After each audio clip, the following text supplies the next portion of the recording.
Nah, next itu ada penipuan berkedok jual beli online. Nah, Nah, ini silakan kamu yang paling paham dengan jual beli online. ya. Indri Apriliani, waktu dan tempat.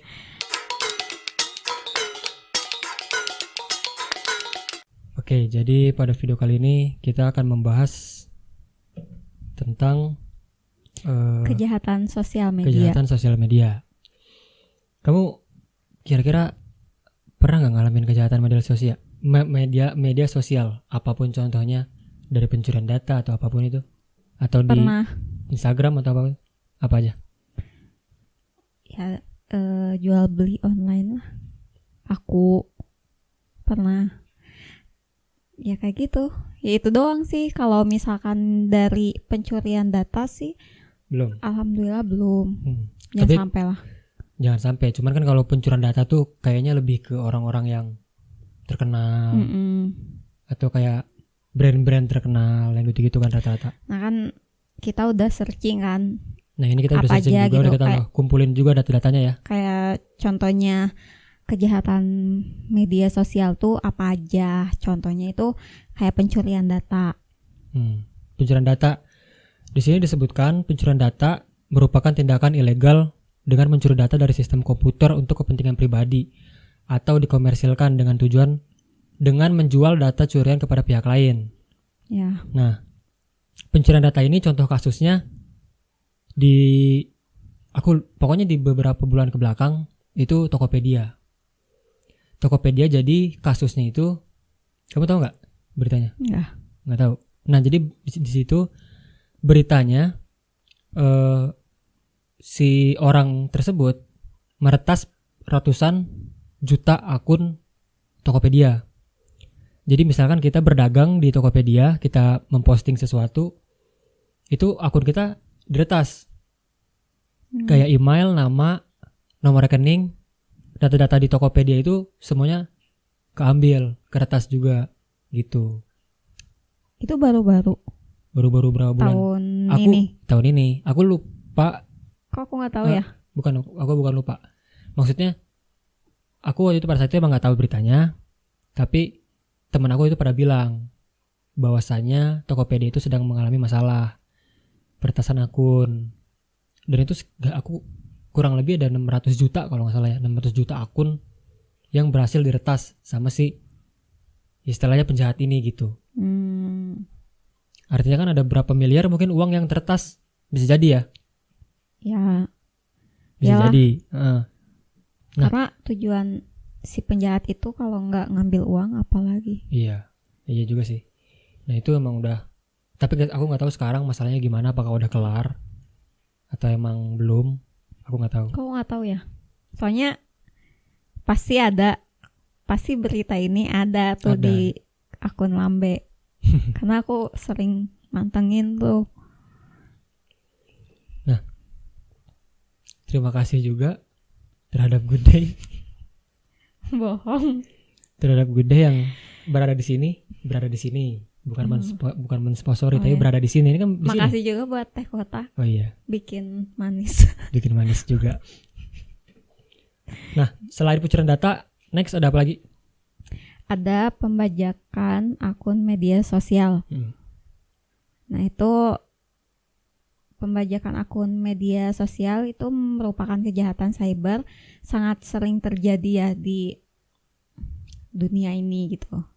Di beberapa negara juga pasti ada gitu. Ini tuh kita tuh butuh seorang keahlian IT.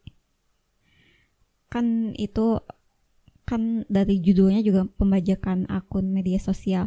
Ini tuh terjadi sering ke pemimpin besar, pejabat-pejabat, artis-artis juga pasti sering dapat pembajakan akun. Pokoknya orang-orang yang mungkin terkenal dan orang-orang yang tahu tuh si yang punya akun itu tuh punya uang gitu. Tapi mungkin ada juga yang si orangnya nggak terkenal, tapi si akunnya terkenal. Ya kayak contoh selebgram.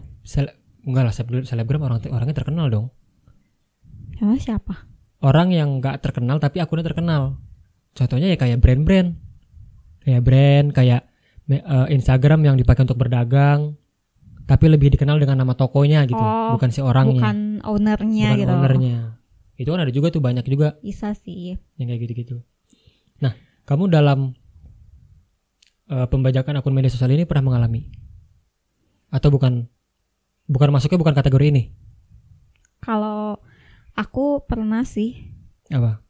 kayak IG pernah aku nggak bisa masuk kan, login tuh IG nggak bisa. Sebenarnya bukan karena nggak penting gitu, maksudnya bukan karena aku bisa bikin lagi, gampang sebenarnya bikin yang baru, cuman ya karena ya lebar aja gitu. Kalau aku gitu lebar bukan karena aku bisa menghasilkan uang dari Instagram, bukan, cuman kayak temen-temennya, kayak ada data juga kan di situ. Kayak misalkan kita pernah DM nih sama orang dan itu privacy juga kan. Nah, itu Penting menurut aku lah. ya penting banget sih, karena membuat IG baru tuh nggak segampang membuatnya gitu. Tapi ya memang kita naikin nama akun itu nggak segampang.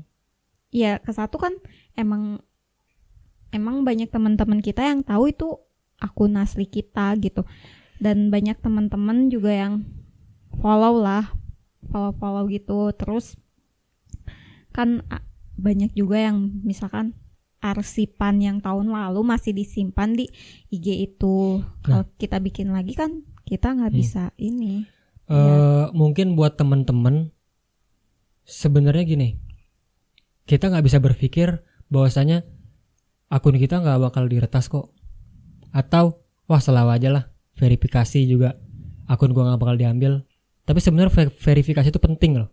Karena apa? Karena pada dasarnya membajak atau ngambil atau ngehack akun, contoh kita ambil contoh Instagram, itu sangat mudah dilakukan. Serius, sangat mudah dilakukan. Kamu tahu yang pas waktu itu aku bantuin temen kamu, saudara kamu sih, yang akunnya diambil orang. Diambil orang. Saudara kamu ya. Dan itu balik lagi akunnya kan. Dan itu sebenarnya sangat mudah untuk melakukannya. Ngambilnya pun mudah, apalagi karena harus ada kode verifikasi, kita harus tahu kan kodenya. Dan apa ya? Ini perspektif aku ya. Perspektif aku. Sebenarnya ngambil akun tuh gampang banget. Serius, gampang banget. Cuman mungkin permasalahannya adalah ketika lu kuat mengamankan akun lu, insya Allah maksudnya nggak bakal kerebut lah, akunnya pun nggak bakal kerebut gitu. Nah makanya itu pentingnya lu verifikasi data lu. Harus ada, kalau ketika login di HP lain. Nah itu sih. Itu harus ada verifikasi kan. Iya. Kadang kamu juga kan waktu itu buka IG aku harus ada kodenya kan. Nah, iya aku itu lebih kuat lagi biar tahu orang siapa aja nih yang masuk. Iya sih. Nah itu masuk loh ke email. Iya masuk ke email, karena kan email kayak, kita berkesinambungan dengan IG. Iya kayak kamu buka IG aku, baru buka IG aku, dan di HP aku ada di notif kalau misalkan HP kamu misalkan iPhone di mana gitu, si daerahnya pun tahu. Ini enak banget loh, Good Day ini. Lanjut. Ya si daerahnya pun tahu di mana. Iya. Dan itu aku harus klik, ini apakah aku atau bukan gitu. Dan kamu pernah gak sih ngalamin kayak ada beberapa pesan di Gmail, HP kamu login di HP yang gak kamu tahu? Iya. Sering ya, aku juga sering itu. Nah itu ya, waktu itu kira-kira apakah ada orang yang emang mencoba masuk? Iya. Atau? Iyalah, waktu aku nyuruh kamu nih, kamu buka email aku waktu kamu di Cikarang ya. Bukain email aku. Dan itu ada buat ya? Kirim tugas kan. Nah, di situ ada di notif di HP aku tuh ada. Ini dari misalkan dari ini laptopnya apa gitu. Ya Windows gitu kan. Nah, itu pasti ada pemberitahuan. Ini apakah kamu apa enggak kan gitu. Nah, itu pasti ada sih. Nah, itu, tapi aku mikir gini loh, kadang-kadang ini misalkan ya ada di email tuh pemberitahuan tuh dari HP apa aku nggak tahu, dan lokasi kadang-kadang Jakarta. Kataku tuh ini orang apa benar gitu, ini benar-benar orang Jakarta, HP-nya ini, terus mencoba masuk email aku. Aku memang bertanya-tanya sih, maksud aku ini orang kalau emang benar orang Jakarta dan emang dia tinggal di daerah Jakarta, daerah apa gitu, kenapa dia bisa tahu email aku? Karena Dan aku ini siapa untuk di-hack sama dia? kamu bikin email kan pasti ada data kamu kan, pasti Iya. ada dong. Nah itu bisa jadi buat mengatasnamakan kamu, ngerti gak sih? Untuk menipu orang lain. Iya bisa aja, banyak kok sekarang gimana buat caranya buat nipu tuh banyak banget. Mau dari email, mau dari Instagram, mau dari nomor telepon pun bisa. Kayak gitu. Nah, selanjutnya itu adalah penculikan, penggelapan, dan pemerkosaan. Ini yang salah satu kejahatan yang menurut aku sadis sih. Emang semuanya sadis, semuanya menyakiti hati gitu. Paling Tapi kayaknya keji. ini yang paling Keji banget. keji. Apalagi pemerkosaan tuh. Sebenarnya aksi kejahatan, pemerkosaan, penculikan, dan penggelapan tidak bisa terjadi secara langsung di media sosial. Tetapi media sosial tersebut merupakan perantara dalam melakukan aksi kejahatan tersebut. Jadi yang media sosial itu orang-orang bukan saja bisa menjadi kejahatan di media sosialnya, tapi itu pun bisa jadi perantara gitu. Kita ambil contoh mungkin kayak ini pendapat aku ya. Ini pendapat aku. Jadi ada kayak misalkan artis atau selebgram atau orang-orang biasa pun dia baru lahiran misalkan ya. Dia baru lahiran. Terus udah gitu anaknya itu langsung dibuat Instagram. Dengan foto-foto anaknya yang anaknya pun belum paham Instagram itu apa. Nah, itu sebenarnya bisa jadi ladang untuk orang-orang yang bisa melakukan kejahatan. Contohnya penculikan. Penculikan dan pemerkosaan tuh bisa terjadi, bukan terhadap anak kecil ya pemerkosaan ya. Misalkan gini, kayak aku menawarkan ke kamu misalkan ya, misalkan kita nggak saling kenal, aku menawarkan kamu pekerjaan. Itu lewat apa? Kamu nawarinnya lewat apa? Ya media sosial. Ya kayak telepon, SMS kah, atau Itu bisa media apa aja bisa gitu. Instagram, Ya, terus Instagram. aku lihat Bisa MBT locker gitu ya. kayak infoloker nih, bla bla bla. Ketika aku datang Aku menawarkan gaji yang fantastis lah, bisa bisa dan dibilang. aku tergiur Kamu gitu tergiur. dan datang amit-amit banget. Jadi kamu bisa menjadi penculikan, terus bisa mutilasi juga, ya kan? Bahkan pemerkosaan juga gitu. Nah, itu salah satu contoh lah, maksud aku itu contohnya aja. Nah, next itu ada penipuan berkedok jual beli online. Nah, silakan kamu yang paling paham dengan jual beli online. Ya. Indri Apriliani, waktu dan tempat. Jadi penipuan berkedok jual beli online kan di sini kita udah tahu gitu. Kita garis bawahi jual beli online. Nah, berarti kan banyak banget kejahatan yang melalui online. Maksudnya yang melalui kayak aku beli sesuatu ke orang, si orang itu nipu gitu, aku udah transfer tapi nggak nginiin barangnya, nggak ngirim barangnya. Aku pernah sih, kamu pernah nggak? Aku paling ditipu, bukan menipu, aku ditipu. Ditipu itu maksudnya aku beli online. Iya, kalau kamu nipu emang kamu bakalan ngomong di sini. Iya juga sih, nggak aku ngomong ya. Aku pernah beli. Jadi dulu aku zamannya main sulap. Aku beli alat sulap dulu. Jadi kalau dulu kan transaksi bisa buy pulsa, bisa buy transfer. Buy pulsa tuh ya kadang kalau misalkan di bawah 100 tuh bisa buy pulsa. Nah, pada saat itu harganya itu kalau nggak salah 150.000, dan itu kan zaman sekitar 7-8 tahun lalu kan itu mahal banget, 180.000. Aku pun masih sekolah, masih SMP, aku nggak ada penghasilan juga gitu kan, uang masih dari orang tua. Nah pada saat itu aku beli alat sulap yang harganya sekitar 150.000. Nah aku di situ herannya si penjual bisa bilang, maksudnya dia menawarkan ke aku, ya udah nggak apa-apa pakai pulsa aja. Ya. Seneng kan aku kan, karena aku punya uang cash segitu, tapi aku nggak bisa transfer. Aku belum paham teknisnya seperti apa transfer itu. Kecuali kamu beli pulsa gitu, gampang. Iya, kalau beli pulsa kan gampang, tinggal counter, tinggal kasih nomor, beli pulsa 150.000, udah selesai. udah beres gitu kan. Akhirnya setelah aku kirim pulsa, aku beli pulsa nih ke counter 150.000, dan ternyata barangnya itu nggak nyampe. Aku itu udah nunggu banget, karena itu menurut aku alat sulap yang sampai saat ini aku belum punya. Sampai saat ini aku belum punya alat itu yang mau aku beli itu. Cuman kayaknya udah gak produksi lagi sekarang. Udah gak produksi lagi alat sulap itu, karena itu keren banget. Nah pas aku udah kirim dan barang aku gak nyampe, aku komplain kan. Aku bilang ke penjualnya, barang saya belum nyampe. Di situ dia udah ngirim, katanya udah ngirim. Dengan kepintaran dia mungkin memanipulasi aku dengan cara mengirim kayak bukti pengiriman. Aku nggak tahu tuh, aku lupa resi apa, cuman dia ngirim kayak berbentuk bukti itu bahwa barang itu udah dikirim. Kayak mungkin alamat aku tertera di situ, ya, nomor tertera, nama tertera. Aku percaya kan di situ kan. Karena aku nggak tahu lah ya, dulu zamannya. Buat kamu percaya biar kamu nggak ngechat. Iya. Mana barangnya, mana buktinya, mungkin gitu. Nah akhirnya di situ itu masih pakai BBM pada saat itu ya.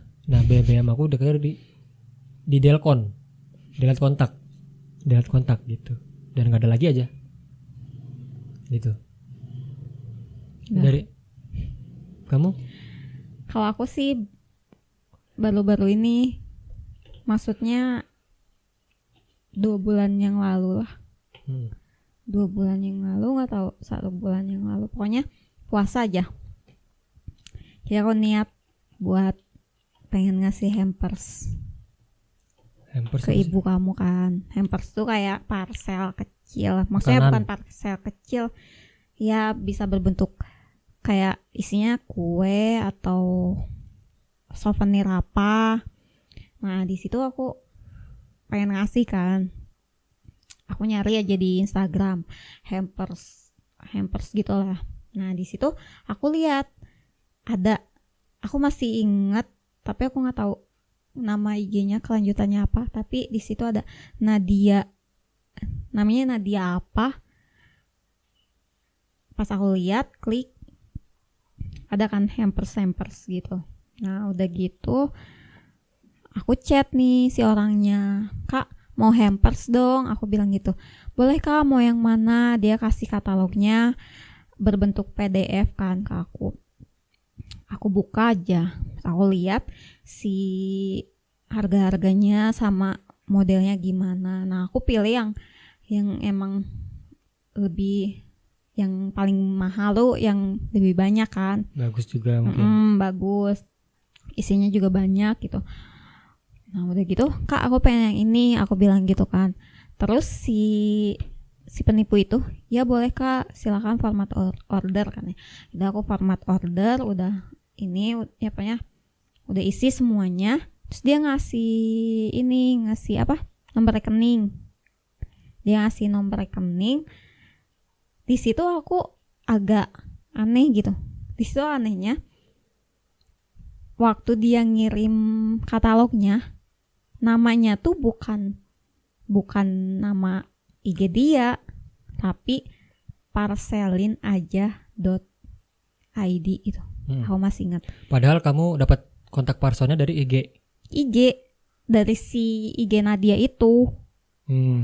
Nah di situ aku, berarti itu IG-nya yang udah bener-bener yang nipu tuh. Si Nadia itu si penipu. Parselin aja itu yang aslinya. Aku nggak di situ. Nah di situ aku baca doang sih. Ya udahlah, aku nggak mikir kok ini beda gitu. Di situ aku nggak mikir itu beda sama IG-nya. Karena kamu percaya percaya sama Ya, IG-nya. karena di situ ada testinya, Testimoni. padahal begonya aku tuh di situ aku gak gitu, gak dari si katalognya, udah aja di situ. Untungnya aku nggak m-banking aku gitu, nggak ada uangnya di ATM aku tuh, nggak ada uangnya. Jadi kamu nggak bisa transfer Iya, tuh pas nggak saat bisa. itu? Biasanya aku langsung loh Iya, kalau langsung. misalkan ada. Untungnya cuman cash doang. Yaudah aku siap-siap nih, aku siap-siap mau ke ATM buat transfer. Ya lumayan lah, hampir 600.000. Nah udah gitu, udah siap-siap. Nah aku chat lagi, Kak, aku boleh nambah 1 item nggak? Aku bilang gitu. Untungnya kamu ngechat dulu. Iya, boleh Kak, silakan. Mau berapa item? 1 aja, aku bilang gitu. Waktu yang pertama yang sebelum kamu nambah item itu total berapa? Totalnya 500 berapa gitu. Udah gitu aku ngomong nih, Kak pengen nambah 1 item. Nah dia tuh bilang, oh ya silakan gitu kan. Dia kayak balasnya juga silakan Kak, berapa, mau kue yang mana? Aku bilang apa sih, kaseng apa ya, lidah kucing atau apa gitu yang kamu tambah. Iya, lidah kucing. Emang ada makanan lidah kucing? Kue lidah kucing. Emang ada? Ada, yang tipis gitu. Nah aku ya kalau nggak salah itu nambah ini, aku bilang gitu kan. Si kuenya tuh ini sih, si pakai ininya segini lah. Nambah berapa Kak? 10.000. Aku kaget dong. Lah kata teh, kok murah banget sih Kak? Aku bilang gitu kan. Iya Kak. Dia teh bilang iya Kak, cena apa, karena aku ngambilnya yang paling mahal kan, kayak ada diskon gitu ya, aku masih ingat itu. Terus aku bilang itu expire-nya masih lama kan, aku bilang gitu. Terus dibikinnya kan sendiri kan, aku bilang gitu. Terus dia bilang, oh untuk itu kita dipastikan aman, expire-nya juga aman, sama pengiriman sama packingnya juga aman, ngomong gitu. Pokoknya Kakak tenang aja, udah aja. Di situ aku masih kepo nih, aku lihat-lihat IG dia. Pas aku lihat dari katalognya ada parselin aja. Aku kan lihat, aku kok kayak pernah lihat gitu. Pas aku lihat, klik aja deh. Cari aja deh si parselin aja itu. Aku cari aja. Pas aku cari ada, dan itu aku lihat di highlightnya si parselin aja. Namanya tuh highlightnya penipuan. Ya aku klik lah. Aku klik. Keluar nama. Dia si nomor rekeningnya tuh yang sama itu, sama percis. Sama si Nadia itu ada sih di HP aku. Nah, udah gitu aku sama ini. Lah, ini yang aku mau ke transfer. Aku screenshot ya yang asli. Aku screenshot. Aku bilang, aku chat, Kak, aku bilang gitu. Kak, ini aku mau transfer, aku bilang gitu kan. Oh iya Kak, silakan. Itu ya rate-nya tuh cepet banget rate-nya tuh. Kan biasanya penjual yang bener-bener banyak customer ya pasti balesnya lama gitu. Ini cepet banget loh. Kayak nungguin aku bales dan dia langsung bales gitu. Nah udah gitu, oh ya Kak silakan, kami tunggu ya gitu. Aku langsung di situ kirimin screenshot yang asli. Aku bilang gini, aduh Kak, alhamdulillah ya aku masih dikasih kesempatan. Aku bilang gitu, aku dikasih jalan kata-kata ya, petunjuk sama Allah. Aku bilang gitu kan. Untung aja aku nggak transfer ya, aku bilang gitu. Kak, lain kali, kata aku teh, kalau misalkan nyari uang itu yang halal, aku bilang gitu, jangan nipu-nipu, aku bilang gitu kan. Itu dia masih read aku. Untung aja aku nemuin yang asli, aku bilang gitu kan. Akhirnya kamu gak jadi order, untungnya gak jadi order situ. Iya, dia belum sempat transfer ya? Iya belum, alhamdulillah. Aku lemes langsung, karena ya lumayan lah uangnya gitu. Aku mendingan kasih aja ke orang yang lebih membutuhkan dibanding aku ngasih ke penipu itu. Iya. Dan ya sekarang aku harus berhati-hati buat beli online tuh harus gimana, terus harus benar-benar tahu asal usulnya, terus harus tahu juga ini apa beneran ada testimoni yang real apa enggak. Nah di situ ya udah aku bilang hahaha, aku bilang gitu kan, aku ngalonyeng aja ke dia tuh, sama dia di read terus di blok aku. Iya, pokoknya ya siapapun itu yang mau beli hampers, yang kayak hampers saja mungkin, yang hampers ya apapun itu ya aku mau ngasih tahu. Misalkan kalau kan kebanyakan lebaran tuh ngasih hampers ke teman-teman dekat gitu. Kalau misalkan nyari hampers tuh benar-benar teliti. Iya, dan harus tahu Cari lah. tahu dulu lah mungkin. Dan itu hati-hati aja. Pokoknya kalian kalau misalkan beli hampers di parselin aja gitu. Aku bukan promosi ya. Ya, sebut aja yang jadi kan tahu orang tuh. Pokoknya lihat aja highlightnya, itu dia tuh si penipunya, si nomor rekeningnya itu. Pokoknya itu aja. Ya intinya pokoknya kejahatan media sosial itu sangat-sangat membahayakan, dan itu efeknya kita bisa kehilangan data. Aku ada lagi sih. Apa? Contoh? Ini aku kan sebagai admin. Nah jadi ada customer aku yang beli barang ke aku jumlahnya 100.000. Nah dia ngasih transferan ke aku, bukti transfer itu 1 juta. Berarti lebihnya 900. Nah dia tuh bikin bukti transfer itu seolah-olah benar. Nah kalau misalkan aku lengah di situ nggak ngecek mutasi, mungkin aku bisa balikin 900.000 dan barang ke dia, sedangkan dia nggak transfer, nggak kelebihan gitu, ngerti nggak sih? Iya. Nah di situ juga harus, misalkan kita sebagai penjual, kita harus lebih pintar juga dari pembeli, dan jangan sampai ditipu juga sama pembeli. Jadi nggak hanya penjual aja yang nipu pembeli, bisa aja pembeli yang nipu ke penjual. Iya. Dengan cara bisa, gitu. Bisa. Nah sekarang tuh banyak banget. Kayak bisa bikin mutasi yang beneran loh. Benar. Serius itu kok bisa gitu. Nah di situ kita harus benar-benar cek. Itu benar apa enggak? Iya. Itu atas nama siapa ya gitu. Misalkan atas nama ini bla bla bla. Nah di situ aku berusaha buat minta detailnya, atas nama siapa, jumlahnya berapa, ke bank mana gitu kan. Nah di situ aku nggak bales nih karena aku udah tahu dia nipu. Dia nelponin. Dia bilang apa? Kamu mau nipu ya? Lah kamu yang nipu kok? Ya dia bilang ke aku nipu sih gitu. Di situ aku udah diemin. Aku bilang, Kak maaf kak, transfernya nggak masuk. Ada kok katanya. Pokoknya balikin uang aku 900.000 katanya. Aku bilang, kata aku teh, ya kak nanti ya kalau misalkan udah masuk, aku bilang gitu. Ini emang belum jelas buktinya. Maaf kak, aku bilang. Soalnya kata aku teh, kalau BCA pasti nggak pakai titik semua, pasti ada koma. Nggak titik semua, karena kau tahu kan. Si nominalnya itu. Ada koma bukan. Ini titik semua. Emang kataku, emang saya bodoh, aku bilang gitu. Saya tahu ini penipu, aku bilang gitu. Kalau mau nipu ke yang bodoh ya, aku bilang gitu. Terus dia read langsung blok. Ya gitu, penipu emang nggak tahu malu.